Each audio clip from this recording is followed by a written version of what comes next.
J'insiste pour dire, personne ne va dire devant l'histoire qu'il ne savait pas ce qui se passe au Congo.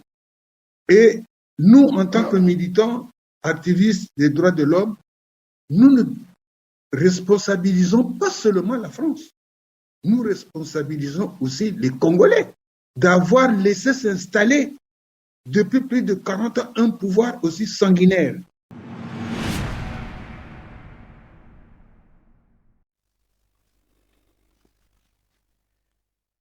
L'objectif visé par le Congrès pour la Renaissance du Congo, le CRC, était de sensibiliser hommes et femmes politiques, élus français et les ONG internationales de défense des droits de l'homme sur les crimes de sang, crimes contre l'humanité commis par Denis Sassou Nguesso qui règne de main de fer sur le Congo-Brazzaville voici bientôt 40 ans. La négation du droit sont les différents déterminants qui fondent en fait la nature du régime de M. Denis Sassou Nguesso du 18 mars 1977, lorsqu'il a pris le pouvoir, première période donc 1992, et aujourd'hui, du 5 juin 1997 et à nos jours. Je vais m'expliquer. Les facteurs historiques. En fait, Denis Sassou Nguesso arrive au pouvoir le 18 mars 1977. Nous sommes aujourd'hui le 18 mars 2023. Donc, pour la majorité des Congolais, c'est une date où le Congo est plongé depuis dans une espèce de terreur qui ne dit pas son nom. En commanditant quoi? L'assassinat de son père politique. En fait, il a commis un parricide politique. Il a assassiné, en tout cas, il a contribué à assassiner le commandant Maria. Entre autres, c'est une cause endogène du triple assassinat, parce qu'il n'est passé par l'État à Maria Ngouabi. Il a assassiné son prédécesseur, le président Massamba Deba, dont on n'a jamais retrouvé le corps. On n'est pas la sépulture, et il a assassiné un cardinal. Des crimes souvent passés sous silence par les médias internationaux et qui échappent probablement à la communauté internationale. À ce moment-là, pendant un an, avec les mêmes, c'est-à-dire les Angolais, les Hutus, les génocidaires rwandais, la garde présidentielle de Mobutu, etc., et les mercenaires, pendant un an, on a commis une série de crimes contre l'humanité, détruit des villages entiers, commis plusieurs dizaines de milliers de viols systématiques, fait probablement au moins 100 000 morts dans toute la région sud à travers des bombardements incessants. Pendant cette année 99, il y a eu au Congo-Brazzaville plus de morts, plus de viols systématiques que pendant cette même année au Kosovo, en Tchétchénie et à Timor-Est réunis. Regardez tout ce qu'on vous a raconté, à juste titre, sur le Kosovo, sur la Tchétchénie, sur Timor-Est. Regardez ce qu'on vous a dit sur ces massacres épouvantables, ces crimes contre l'humanité successifs qui se sont passés au Congo-Brazzaville.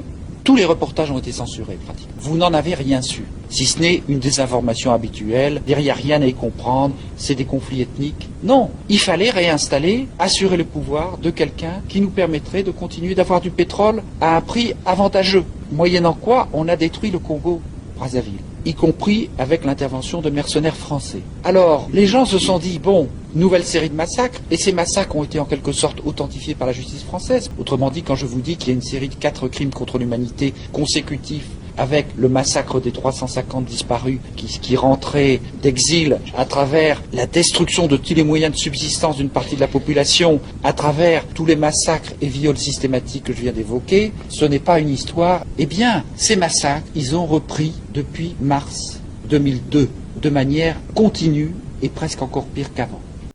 C'est donc au cours d'une conférence débat organisée par le Congrès pour la Renaissance du Congo CRC, samedi 18 mars 2023, date anniversaire de l'assassinat du président Maria Ngouabi, assassinat qui va ouvrir une série d'autres assassinats politiques et religieux. C'est dans ce contexte d'ailleurs, et vous le savez très bien, que le seul et unique cardinal du Congo-Brazzaville, Émile Biaïnda, fut assassiné le 22 mars 1977 à Brazzaville, enterré vivant, suivi de l'assassinat de l'ancien président de la République du Congo, Alphonse Massamba Deba, le 25 mars 1977 à Brazzaville, dont la dépouille sera offerte comme festin aux fauves du parc zoologique de Brazzaville selon les témoignages de la Conférence nationale souveraine de 1991. Mars, c'est également le mois qui rappelle aux Congolais beaucoup d'autres crimes politiques. À tout seigneur, tout honneur. Le mot d'ouverture de la conférence débat a été prononcé par le coordonnateur du CRC, le colonel Simon-Pierre Moussunda. Chers invités, les Congolais dont nombreux sont des potentiels électeurs veulent sensibiliser la France profonde sur les dangers d'un système aux ramifications internationales avérées qui alimente le sentiment anti-français perceptible dans une frange importante des populations africaines. Le soutien direct ou indirect à un dictateur, alors que la jeunesse est à l'abandon, couplé à la condescendance internationale, à la corruption endémique et à la souveraineté au rabais, explique en partie les migrations sauvages et déshumanisantes, minent les relations entre l'Afrique et l'Europe, entre la jeunesse francophone et la France. Les influences extérieures, seules, ne sauraient justifier le rejet de la politique française en Afrique qui gagne du terrain dans l'ancien précaré. Difficile aujourd'hui de masquer la désillusion, le malentendu et le désamour entre la jeunesse africaine et la France. Dans un monde très incertain, l'Afrique et l'Europe, deux continents liés par la géographie et une histoire, quoique douloureuse, doivent se parler et en toute franchise. Conférence débat qui a eu pour mérite de remettre en relief des crimes de sang et des crimes contre l'humanité commis entre 1998 et l'année 2000, notamment les massacres des populations civiles au cours de l'opération militaire dite de nettoyage lancée par Denis Sassou Nguesso et ses hommes juste après son coup d'état militaire. Dans le même registre des crimes contre l'humanité, il convient de rappeler l'affaire des disparus du Beach, où plusieurs centaines de jeunes Congolais de retour de Kinshasa seront froidement exécutés malgré les garanties de protection que leur avait donné Denis Sassou Nguesso après son coup d'état militaire. Des jeunes, on s'en souviendra, triés à leur arrivée au Beach de Brazzaville, puis passés aux armes. La mémoire des Congolais raconte que d'autres jeunes avaient été enfermés vivants dans les conteneurs 45 pieds puis jetés dans le fleuve. Depuis le Beach, ils nous disaient on va vous tuer, on va vous tuer. Ils se sont mis à discuter. Que non, maintenant c'est notre tour, maintenant c'est notre tour. Et leur chef dira mais pourquoi vous discutez? Chacun aura sa part. Donc du coup, dès qu'il a dit chacun aura sa part, les rafales ont retenti. Nous retirons à la justice française le droit de se saisir d'une affaire qui est déjà instruite au parquet de Brazzaville. Des crimes de sang commis également lors de la violation de la Constitution du 20 janvier 2002 où Denis Sassou Nguesso, qui était à la fin de son deuxième et dernier mandat présidentiel de 7 ans sans compter la transition flexible de 3 ans, soit à 17 ans, cumulé au pouvoir, va imposer par le sang une nouvelle constitution, celle du 25 novembre 2015. Là également, plusieurs dizaines de jeunes Congolais seront massacrés à Pointe-Noire et à Brazzaville.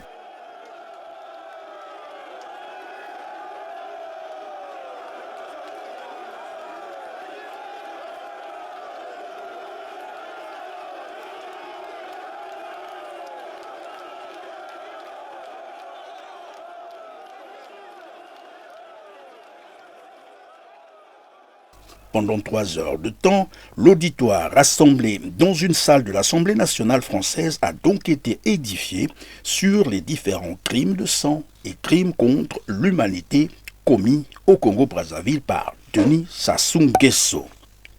Hommes et femmes politiques, experts de droit, responsables des organisations non gouvernementales internationales de droits de l'homme se sont succédés à la tribune.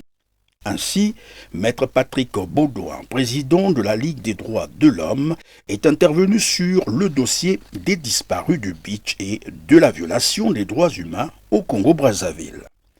Les chefs d'inculpation étaient, de mémoire, torture, disparition forcée et crimes contre l'humanité.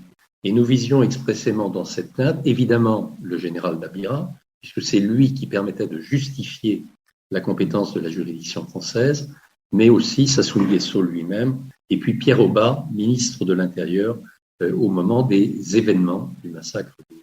Maître Brice Nzamba, avocat au barreau de Paris, a quant à lui édifié l'auditoire sur la notion de l'entreprise criminelle commune. Peut-elle la constituer un instrument dans la répression des crimes intervenus en République du Congo suite au massacre du 18 décembre 1998 ?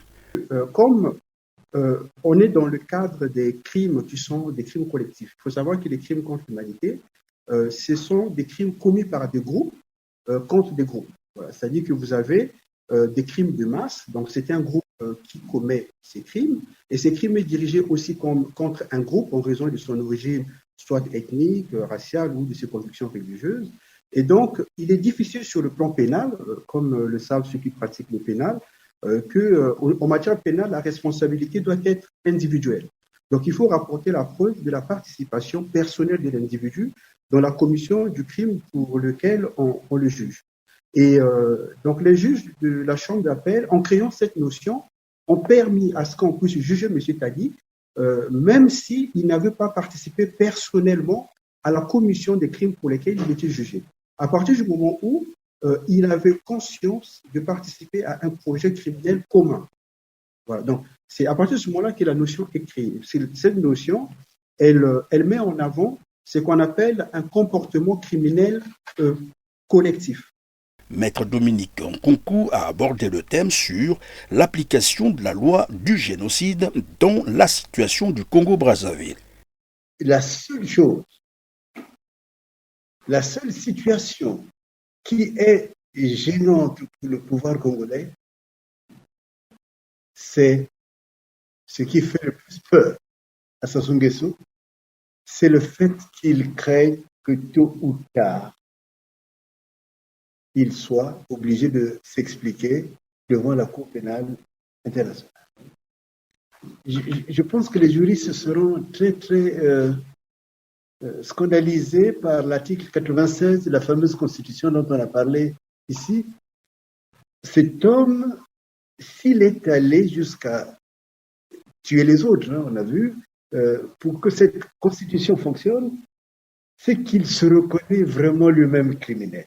C'est-à-dire que cet article lui-même, cet article tout seul est déjà un aveu du crime. Mais son problème, c'est qu'il ne sait pas comment en sortir. Il ne sait pas comment sortir parce que, de par la loi, il a balisé autant qu'il fallait. Mais la seule menace de Sassou, que Sassou craint, c'est ce que j'appelle pour moi la loi du génocide qui est tirée de la Convention de 1946. Et pour cela, souvent, je me permets, puisque mes compatriotes sont là, souvent on ne met pas la focale sur ce que craint Sassou. Parce que je crois que c'est par là qu'il faut d'abord passer pour que vous puissiez l'atteindre directement. Et il se trouve que quand j'ai regardé ce problème-là, je me suis beaucoup focalisé sur le crime du génocide. Guimafimba Motoki, opposant politique au pouvoir de Brazzaville, a évoqué la nature du régime politique et sécuritaire du Congo-Brazzaville.